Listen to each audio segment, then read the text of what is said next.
Hello everyone, this is Richie with FigPin Files, and I'm here to review / talk about my very first FigPin, the Crash Bandicoot Aku Aku, which was exclusive to Target, and I believe the volume size was around 5,000. I do kind of have the stats, but one day I'll eventually edit it in. But anyway, yeah, so how did I acquire this pin? Well, it's actually kind of a funny story. I would say, let me see, Christmas of 2018, I bought one of my friends a Hallmark ornament. It was the Link one, and I kind of gave it to him as Secret Santa kind of thing. He didn't get me anything. He wasn't expecting me to get him because I wasn't technically in the Secret Santa. I just kind of figured, hey, I just showed up and it just so happens to be Secret Santa and I just so happen to have a gift for you. So because of that, he literally went to Target the next day and found this. He literally just walking around and let me just find something within the price range of the item that I got him. And yeah, so the funny thing is that he actually didn't give it to me until June of 2019. The reason being is because we used to work together and then we stopped working together. So we're both adults, you know what I mean? And we just have lives, so we can't always see each other. And, he told me since January, hey, I have a gift for you, but I never had the chance to actually go and get it. So in June, he handed this to me and I had no idea what it was, to be honest. I wasn't even sure if it was a pen, despite it saying FigPin in the name. So he gave it to me. I was like, thanks. I kind of just put it aside like this on the corner because we were kind of hanging out that day. And I just couldn't stop looking at it, to be honest. It was very intriguing. Wasn't even sure if it was a collectible. Naturally, what I did was I actually went online and researched. And then that's when I found out that it was kind of a big deal, sort of. And in terms of collectibles and new collectibles especially, these are very high quality, as you can see. Let's get out the light here for a second. I really like how the colors pop out on this one. And also the card. In the back, you see it's just him again. But this actually helps kind of bring out the details of the pin itself. And that's why people usually like to flip these around, because it, in this case, it looks kind of funky, but in other cases, I'll show you later down the road, it makes a big difference when you flip these cards around. So I go home, I look it up, and I found out about the app and the serial number.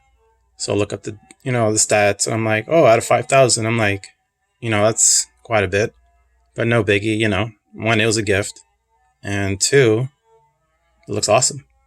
Although I do have to admit, I never really played Crash Bandicoot, even though I did. I had a PS1, and yeah, I just never played it. Didn't really appeal. I mean, I played a demo at Target or something, but my game, honestly, that I enjoyed was Spyro. So I'm not saying one's better than the other. That's just kind of the one that appealed to me more. But anyway, this being my first FigPin video, I kind of wanted to go over some things that I found interesting as I looked these up. So as you can see, it has a protective case that comes with it. And I probably put that in, so I put that in. Okay, it's fine. That alone is pretty cool, you know what I mean? Kind of like the idea that I didn't have to buy any more protective cases, like with the pops. And even if you do buy a protective case, I've had situations where they either got scratched by the hard case or the hard case somehow warped the box. So as you know, with pops, those are very finicky. You want your boxes to be absolutely perfect. But with this, you don't really have to worry about it. The main star of the show is the actual pin itself. After that, the card you want to protect with your life. And pretty much it. But without giving it much thought, I was looking at this outer plastic, and it tells you this is pretty much the only way to verify that, in this case, there's only one edition, but there are other ones where you could, switch it out, a hard case version with a soft case version. This outer sleeve pretty much tells people that more than likely the pin inside is a first edition hard case, because you have this and it kind of details it. But getting away from that, one thing that was mentioned that I found online was that everything was very well thought out, from the pin itself with its details and, the serial number, the card, which is meant to make the pin stand out more. It goes very well with the pin, as you can see. But even this outer plastic, let me tell you about that. So when they designed this outer sleeve, what they had in mind was to protect the hard case. And the way it does that, as you can see, there's just a little bit of gap right here.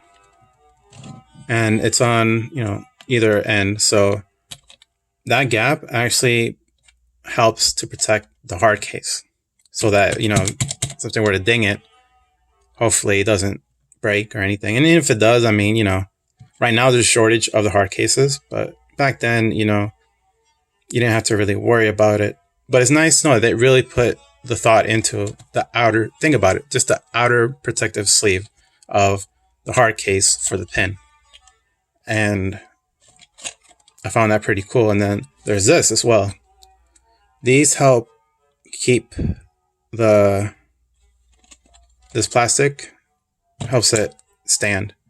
As you know by now, this bottom part more likely will warp, kind of go out like that, like a bubble, and it can make it kind of just lean over and fall. And that still might happen, to be honest, but at the very least, they took the time to say, hey, we should put like a sort of a stand right here. And so I really do like that. So as you can see, that's one of the things that really drew me into these fake pins. The more I looked into it, the more I realized that they really put thought into these. And so, yeah, hopefully, I think I'm going to stop the video here. So hopefully you found this somewhat informative and somewhat entertaining. If anything, you can just use this video to go to sleep with. I've been told that I have a calming voice, and I have literally put people to sleep with my voice. So, yeah. And also, I'm kind of playing some classical music. I just, I really enjoy Bach. He gets me. Sort of have a musical background, and Bach totally, he was I like to say he had a heavy left hand, because on his harpsichord pieces, he really focused on the bass, and therefore he's one of my favorite composers. And I know has nothing to do with this, but I just really like having this music in the background. So anyway, I am out. Take care. Have a good day.